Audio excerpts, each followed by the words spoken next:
Olá, boa noite. Sejam muito bem-vindos mais uma vez nesse encontro semanal do Celebrando a Recuperação da Quarta Igreja Batista do Rio de Janeiro.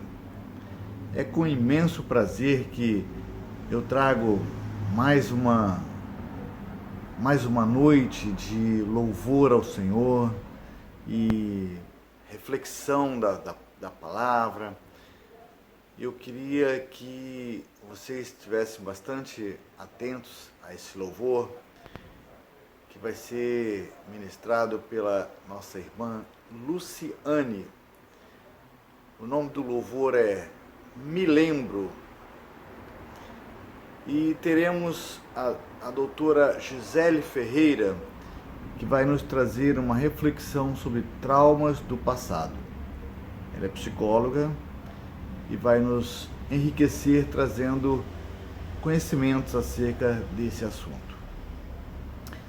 Eu queria pedir a você que ainda não é inscrito no nosso canal, que se inscreva e toque lá no sininho para que possa receber, assim que tiver novas notificações, você possa receber.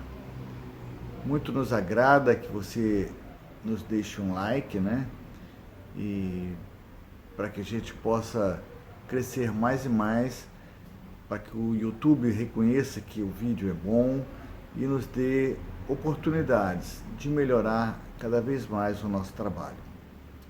Vamos orar por elas. Deus amado, muito obrigado, Senhor. Mais uma vez te agradecemos, ó Pai, pelas nossas vidas, pelo conhecimento que iremos adquirir, Senhor, através da reflexão da doutora Gisele. Cubra de bênção, Senhor, a doutora Gisele na sua vida, na sua vida ministerial, na sua vida profissional. Pai, que a sua família seja abençoada ricamente pelo Senhor. Queremos pedir também, Senhor, pela irmã Luciane, que ela possa, Senhor, a cada dia estar mais dedicada ao serviço, Senhor, com louvores maravilhosos como esse. Pai amado, nós entregamos as vidas dessas tuas filhas nas tuas mãos, para que o Senhor seja glorificado através delas. E colocamos as nossas vidas no teu altar também, Senhor, para que possamos ouvir a tua palavra, meditar na tua palavra e entender que somente a tua palavra é suficiente para nós, a tua graça é suficiente para nós. Perdoa as nossas limitações, as nossas imperfeições, os nossos pecados, ó Pai.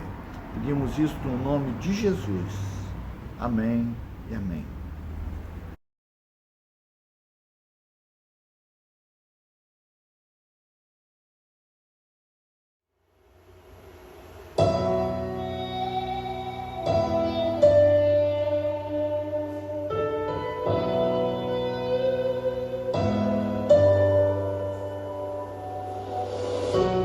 Lembro bem o que ele disse em oração. Desabafei.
bem? Eu sou Gisele Ferreira, sou psicóloga já há alguns anos e fui convidada para falar com vocês hoje aqui sobre os traumas do passado, né?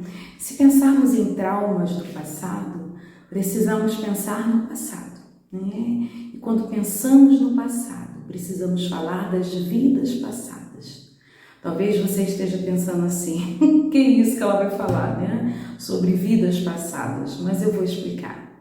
Eu estou falando literalmente das vidas que são anteriores a nós, como os nossos pais, como nossos avós, as histórias dos nossos filhos e das pessoas que constituem as nossas famílias. E a gente não pode deixar de considerar isso quando falamos dos traumas do passado. Por que eu estou querendo dizer isso? Porque as nossas vidas, elas são como uma rede, uma trama muito complexa que a gente precisa entendê-la não a partir das nossas próprias experiências somente, mas precisamos entendê-la a partir das experiências dos outros que nos maternaram, nos paternaram, que nos criaram, que nos envolvem como família, né? Aqueles que nos criaram, aqueles que cuidaram de nós desde do nosso primeiro momento de contato com esse mundo aqui. Então nós precisamos pensar que a nossa vida ela está sempre interligada ao passado, né? E não somente ao nosso passado, mas ao passado dessas pessoas, dessas gerações anteriores a nós, que tem na nossa história toda a importância. E a gente precisa sempre pensar, quando pensamos na nossa saúde, na nossa vida, sempre nessas pessoas que nos constituíram. Às vezes a gente pode pensar que isso não tem nada a ver, mas tem tudo a ver. Tudo a ver. Eu vou fazer e gerar alguns exemplos aqui e vocês vão poder interagir comigo, né? Você já pensou nessas festas que eles têm feito agora, né, de revelação dos bebês? Agora é assim, né? Pelo menos tem sido assim, né? Nesse tempo que a gente tem vivido ultimamente, onde eles fazem um chá de bebê, né? E aí colocam dentro de uma caixa os balões rosas e os balões azuis. E aí fazem a revelação perante a família e naquele chá de bebê eles levam os enfeites e as pessoas presenteiam e ali é revelado o sexo do bebê, né? E quem são essas pessoas que são convidadas a estarem naquela festa, né? Mas você pode dizer assim para mim, mas Gisele, comigo não aconteceu nada disso, ok, mas esse é um exemplo, né, do que tem acontecido. Mas mesmo que não tenha sido assim na sua família, como não foi na minha família, eu não posso deixar de levar em consideração que tios estavam em volta, amigos estavam em volta, pessoas estavam em volta do meu nascimento e do seu nascimento também. E o que eu quero dizer para você, o que eu quero tratar com você é: quando uma criança nasce, não nasce somente aquela criança, mas nasce também os sonhos dos seus pais, os desejos dos seus pais, ou os não desejos dos seus pais, ou os não sonhos dos seus pais, né? Porque muitas crianças não foram planejadas e desejadas, não na sua totalidade, né? Porque eu acredito firmemente que uma criança só vem ao mundo e só nasce se de alguma forma ela foi desejada, né? Nem que seja pelo aquele casal naquele momento, porque senão não ia funcionar, né? Não ia acontecer. Aquilo que falam, né? Eu sou um acidente, não tem isso, né? Você não é um acidente, mas não é mesmo. Mesmo que tenha sido tentado de toda forma, né? Acabar com a sua vida de alguma maneira, porque isso acontece. Muitas tentativas de abortos, né, gravidez que não são desejadas, mas de alguma maneira foram, em alguma circunstância, em algum momento foram desejadas. E desejado também por você, né, por você que nasceu, que persistiu, que ficou nessa barriga e que hoje pode me ouvir. Então, a nossa vida e os nossos traumas, os nossos valores, eles não são somente nossos. eles são, além de serem de toda uma era de uma sociedade que nos constitui, são também parte daquelas pessoas que estiveram próximos a nós enquanto éramos crianças. Daí vem, né, grande parte dos nossos traumas, e se eu puder dizer de uma maneira mais profunda, né, olhando pelo olhar, por exemplo, da psicanálise, né, dos livros aqui atrás de mim, estou falando que praticamente todos, né, para não dizer todos, para não taxar aqui de uma maneira muito firme, os traumas, eles são antigos, eles não são de 5 anos atrás, quando você sofreu, por exemplo, um acidente e ficou traumatizado, né? E aí você fala assim, mas como assim? Né? Se eu sofri um acidente, fiquei traumatizado. Os traumas não vêm, por exemplo, que você está tentando andar de avião e de repente você se sente mal e começa a sentir uma taquicardia, uma fobia muito intensa e já não consegue mais entrar naquele avião, né? E a pessoa diz, não, eu estou traumatizada, aconteceu alguma coisa comigo porque um dia o avião ele tremeu muito, teve uma turbulência muito intensa. Não funciona assim, né? Os nossos traumas, eles são tão grandes e tão significativos na vida da gente que eles têm assim uma força de ação e uma força para nos paralisar tão intensa, que ela vem de um tempo muito mais assim, onde estávamos ainda pequeninos, né? E onde não podíamos dar conta daquilo que nos aconteceu no passado.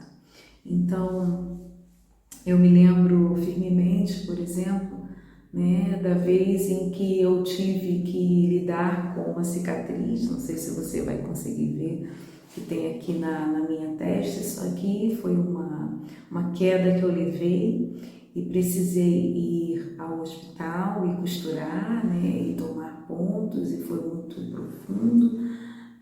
E eu lembro que algumas coisas ficaram marcadas na minha vida, mas uma cena que eu não consigo me esquecer, além do fato de eu enfiar minha mão e ela entrar, né, e aquele muito sangue jorrando naquele momento ali, né, desse acidente que eu tive, onde eu sentei no carrinho de bebê do meu irmão mais novo, e aí eu me debrucei para me levantar, eu já era maior, já estava com uns 5, 6 anos.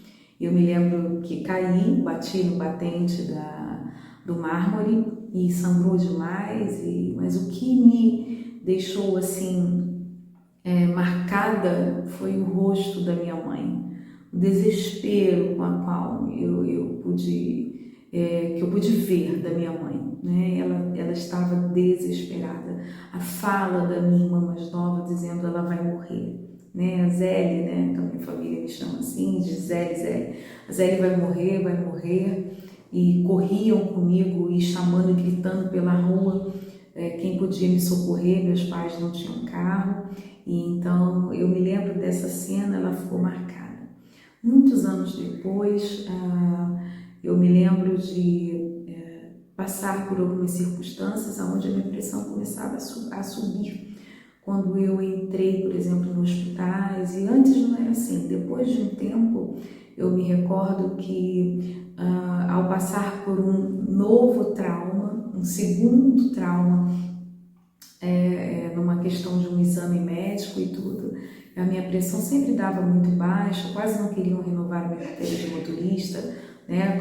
Muito antigamente, né? Já tem tempo que eu tirei minha carteira, e sempre era muito baixa, 10/6, e depois de um segundo trauma com o hospital, minha pressão foi para 16/10. Eu me lembro que de uma outra vez estava 19, né? Chegou a 19/10, né? E depois isso foi identificado como uma fobia diante de um trauma. Mas onde foi esse primeiro trauma?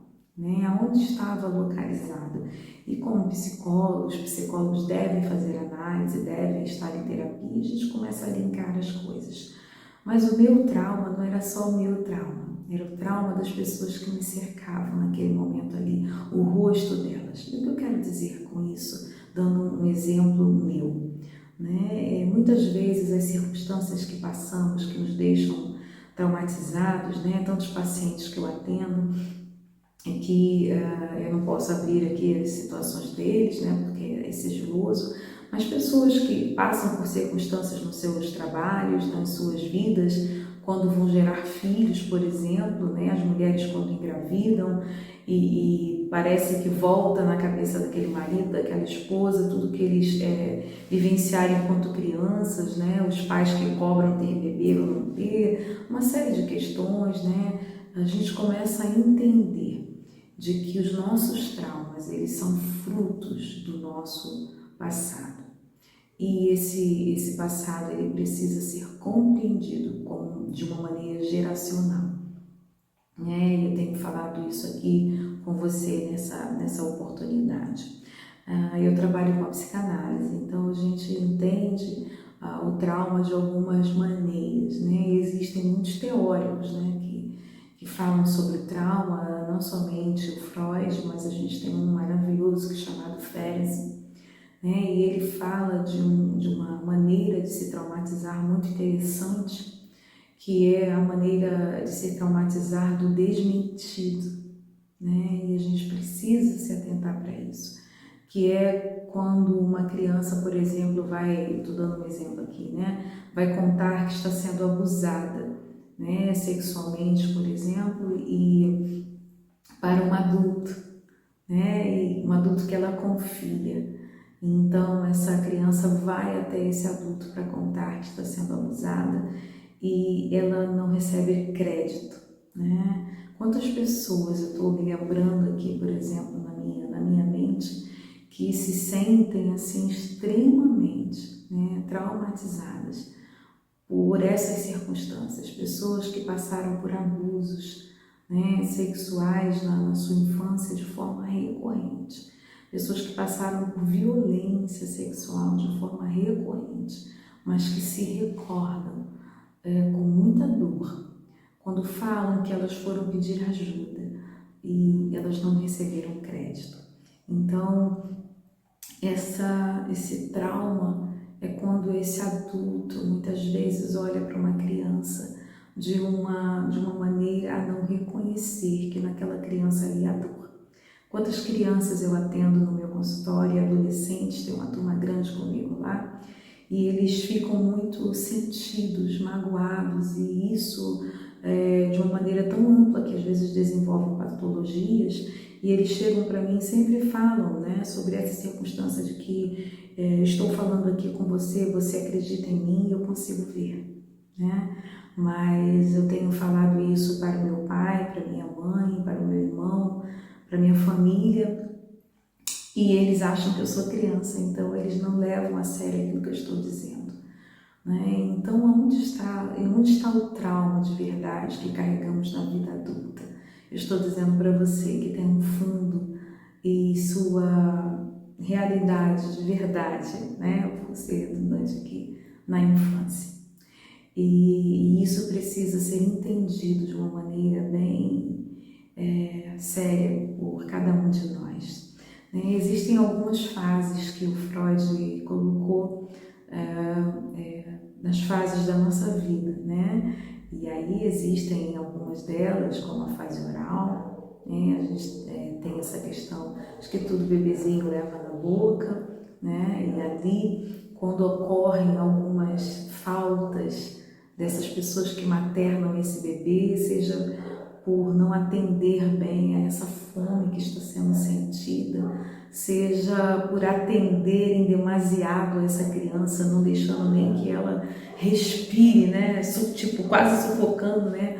Aquela mãe, por exemplo, que já fica com medo demais, né? Nessa primeira infância dessa criança, desse bebezinho, que quase fica vendo toda hora se ela está indo, ver se ela está respirando, né? Então, essa primeira fase, que a gente chama de fase oral, ela é muito importante.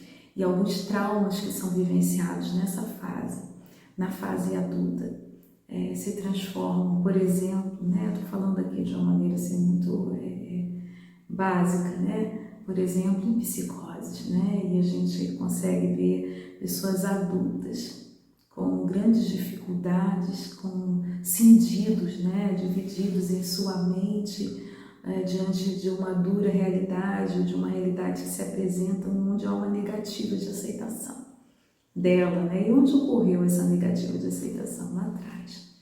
E pessoas que preferem fugir, evadir de uma realidade a ter que enfrentá-la, né? E isso vem se manifestar, por exemplo, ali a partir, por exemplo, dos 19 a 20 anos, mas onde ocorreu esse trauma?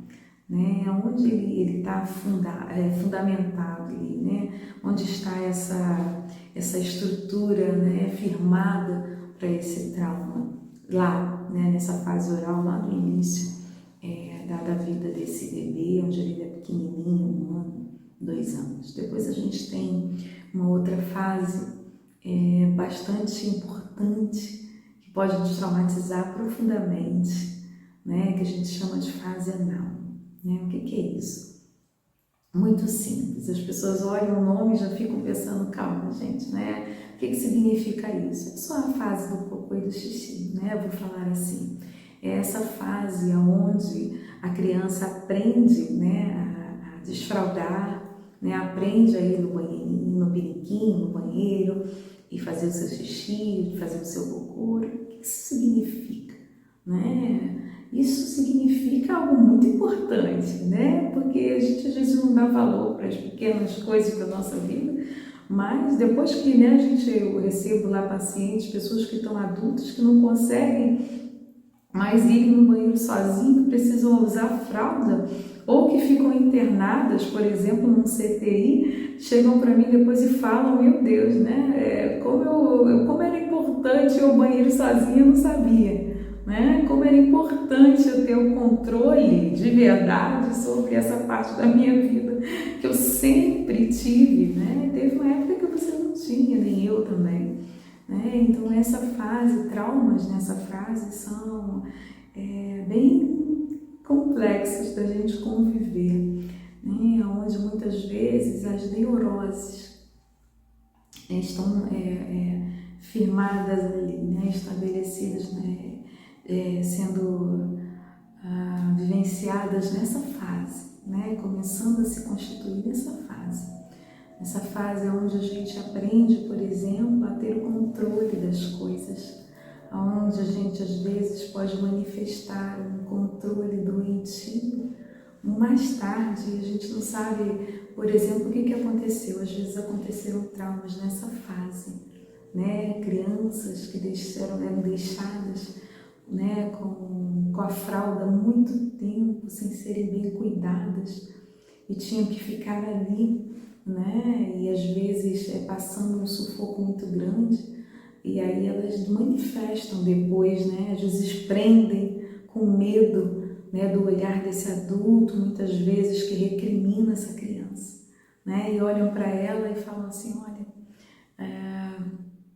gente olha para a criança e fala assim, nossa, que lindo, você conseguiu fazer cocô sozinho, né, no banheiro, e o pai e a mãe acham aquilo, quase que dão um prêmio, né, porque é uma maravilha quando a criança não sai sujando a casa e que consegue passar por essa fase de não precisar mais da fralda. E ali a gente desenvolve muito das nossas relações com o outro, né, e traumas, quando são vivenciados nessa fase, repercutem muito na nossa relação com os nossos próximos, né? Tem outras fases, né? Que a gente tem uma fase que a gente chama uma fase fálica, né?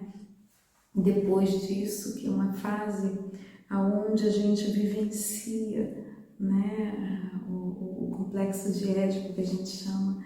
E nesse momento a gente tem algo muito interessante, que é essa nossa relação com aquele que vai ser objeto do nosso amor, né?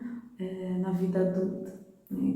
Que a gente pode, né, começar que a menina fala, né? Eu sou a princesinha do papai, vou casar com ele, né? Às vezes fica com ciúme da mamãe, e às vezes o menino também quer casar com a mamãe, e aí o papai olha com aquela cara e diz assim, não pode. A gente vê que tem ali a castração, né? E quando isso não ocorre, a gente vivencia o que a gente tem vivenciado na nossa sociedade.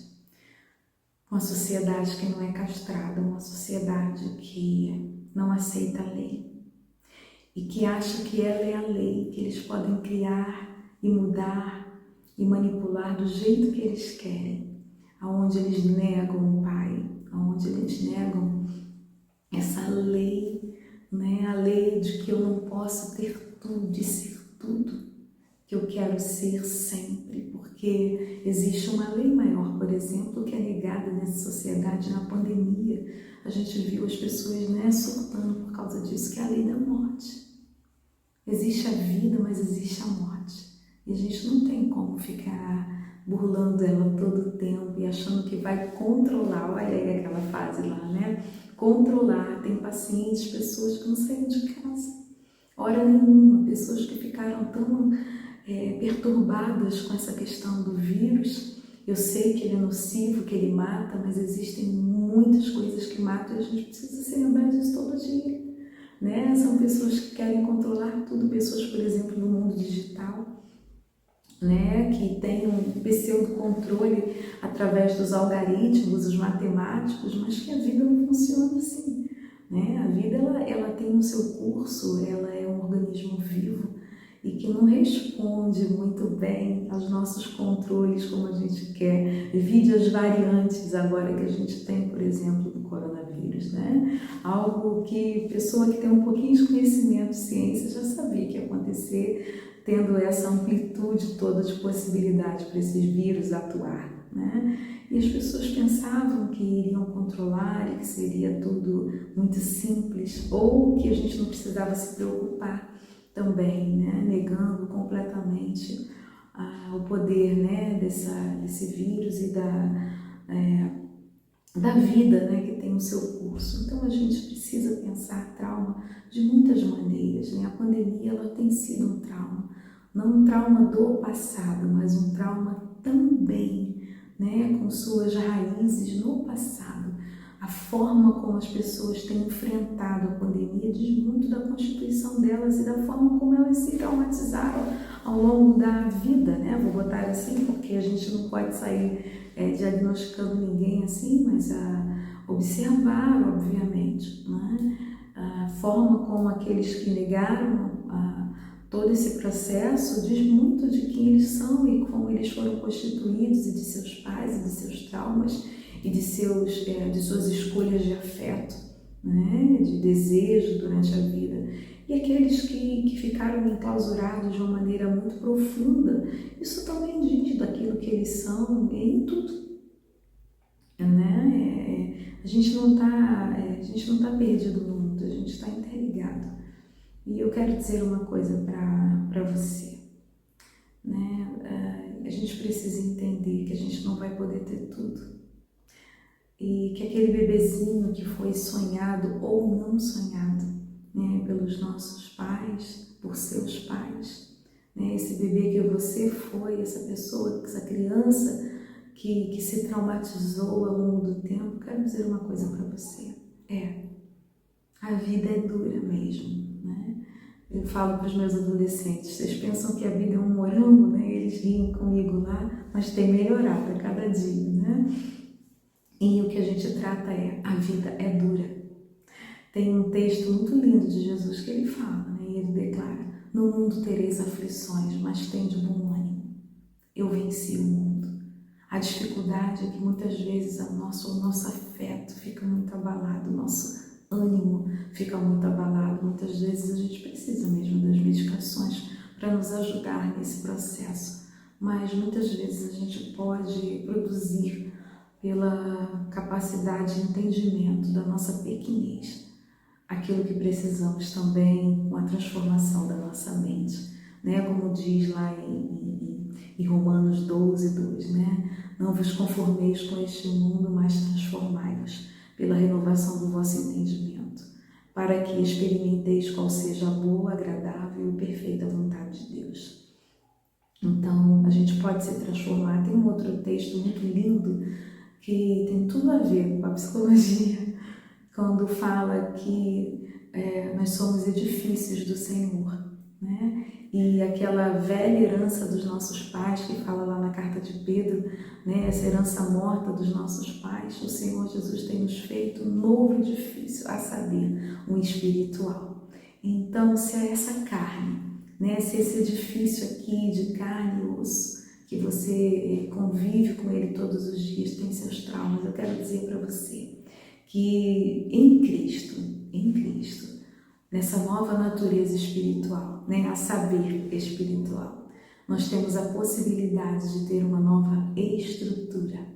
Então, se a tua estrutura em trauma foi uma estrutura em psicose, né, onde você sentiu e não aceitou esse mundo como ele é, né, falando basicamente aqui, ou uma estrutura em neurose, traumatizada em neurose, ou uma estrutura, como vemos muito na nossa sociedade, que tanto traz sofrimento social, que é a estrutura de perversão, né? De perversão da lei, de perversão moral, de perversão de si mesmo, do próprio eu, da própria personalidade, de perversão, de negativa da lei, né? Eu quero dizer para você que em Cristo nós podemos ter uma nova natureza, uma nova estrutura, e uma estrutura que não se abala, mas que permanece para sempre, né? Como diz a canção, né? Os que confiam no Senhor são como os montes de Sião, que não se abalam,